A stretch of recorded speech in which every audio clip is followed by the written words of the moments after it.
हाँ जी, स्वागत है आप सभी का आपके अपने YouTube channel sky chemistry classes में। और आज की क्लास में अपन देखने वाले हैं मोल भिन्न विलयनों में सांद्रताएं यानी पदार्थों की मात्राएं याद करने के लिए अपन सांद्रता के विभिन्न पद इस्तेमाल कर रहे हैं, पदों के बारे में जानकारी प्राप्त कर रहे हैं। उसी के अंदर मोलरिटी के बाद में है मोल अंश और मोल फ्रैक्शन।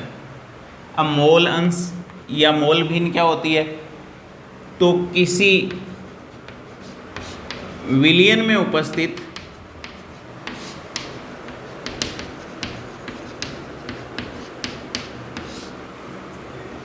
किसी घटक के विलयन में उपस्थित किसी घटक के मोलों की संख्या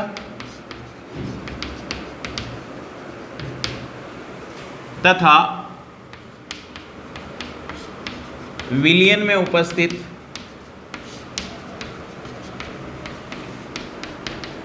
सभी घटकों के मोलों की संख्या का अनुपात मोल भिन्न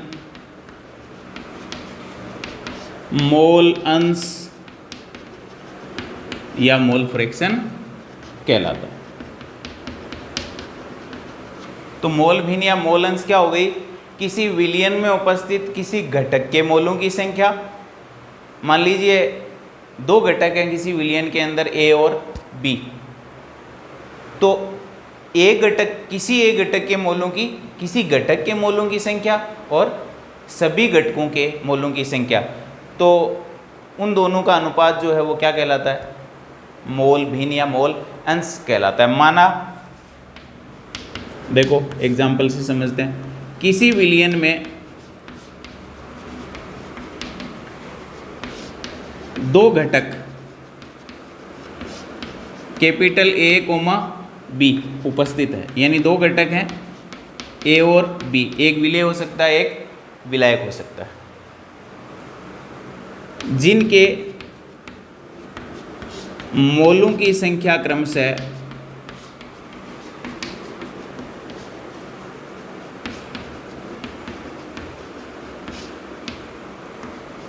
एन ए, क्योंकि मोल को दर्शाते हैं एन से, तो एक घटक के मोल हो जाएंगे एन ए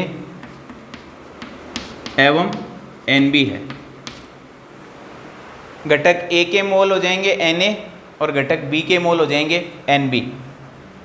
अब मोल भिन्न या मोल फ्रैक्शन को दर्शाते हैं एक्स से, तो घटक ए की मोल अंश या मोल भिन्न इसको दर्शा देंगे एक्स से, और ए घटक की बात हो रही है तो आधार में रख देंगे ए। घटक ए की मोल अंश बराबर क्या हो जाएगी? घटक ए के मोल बटा घटक ए के मोल प्लस घटक बी के मोल। दूसरा हो जाएगा घटक बी के लिए मोल भिन्न है, वो हो जाएगी घटक बी की मोल भिन्न। इसको दर्शाएंगे एक्स बी से। बी बता रहा है घटक बी के लिए और एक्स बता रहा है मोल अंश या मोल भिन्न। बराबर कैसे याद करोगे? घटक बी के मोल बटा घटक ए के मोल प्लस घटक बी के मोल। इन सूत्रों की सहायता से अपन क्या ज्ञात कर लेंगे? अब मान लीजिए किसी विलयन में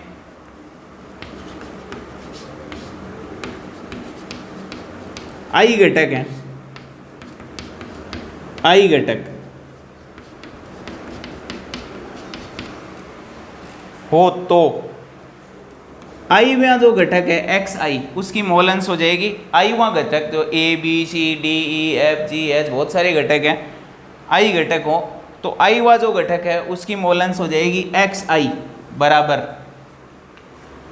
एन आई, यानी आई में घटक के मोल प्लस जितने भी घटक हैं उनके सबके मोल, N A plus N B plus N C plus N D continue N I. यानी iवें घटक के मोलों की संख्या बटा सभी घटकों के मोलों की संख्या का योग, तब अपने पास iवें घटक की मोलंस मिल जाएगी। अब किसी विलयन में उपस्थित सभी घटकों की मोल अंश या मोल भिन्न का टोटल जो है वो क्या होता है, 1 के बराबर होता है। XA प्लस XB का टोटल कितना आएगा, 1 आएगा।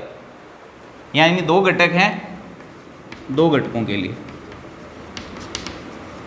तो I घटक हो तो भी टोटल 1 ही आएगा। XB plus XC plus XD plus dash dash dash XI is equal to भी क्या होगा, 1। यानी किसी विलयन में उपस्थित सभी घटकों के मोल अंशों या मोल भिन्नों का योग 1 के बराबर होता है। ये हो गई मोल भिन्न। किसी विलयन में उपस्थित किसी घटक के मोलों की संख्या और विलयन में उपस्थित सभी घटकों के मोलों की संख्या का अनुपात क्या कहलाता है, मोल भिन्न या मोलंश कहलाता है। अब माना किसी विलयन के अंदर 2 घटक A और B प्रेजेंट है और इनके मोलों की संख्या क्रमशः क्या है, A घटक के मोल हैं मान लीजिए Na और B घटक के मोल हैं Nb, तो घटक A की मोल अंश या मोल भिन्न हो जाएगी X। A बता रहा है कि ये A की मोल भिन्न है, तो वो कैसे याद करोगे, A के मोल बटा A के मोल प्लस B के मोल। घटक B की मोल भिन्न या B की मोल अंश हो जाएगी XB, B यहाँ घटक B के मोल भिन्न को बता रहा है, तो B घटक के मोलों की संख्या बटा A घटक के मोल प्लस B घटक के मोलों की संख्या। और यदि I घटक हो A B C D या 1 2 3 4 5 100 घटक है मान लीजिए, तो अपन I घटक मान रहे हैं, कितने भी हो सकते हैं, तो मोल भिन्न को दर्शाएंगे अपन XI से और वो बराबर होगी NI, iवें घटक के मोल बटा जितने भी घटक हैं उनके सबके मोल। अब 2 घटक हैं तो उनकी मोल अंश का योग भी क्या होगा, 1 के बराबर, और यदि I घटक हैं A B C D तो उनकी सब का मोल अंशों का टोटल भी 1 के बराबर होता है। ये हो गई अपनी मोल अंश या मोल भिन्न।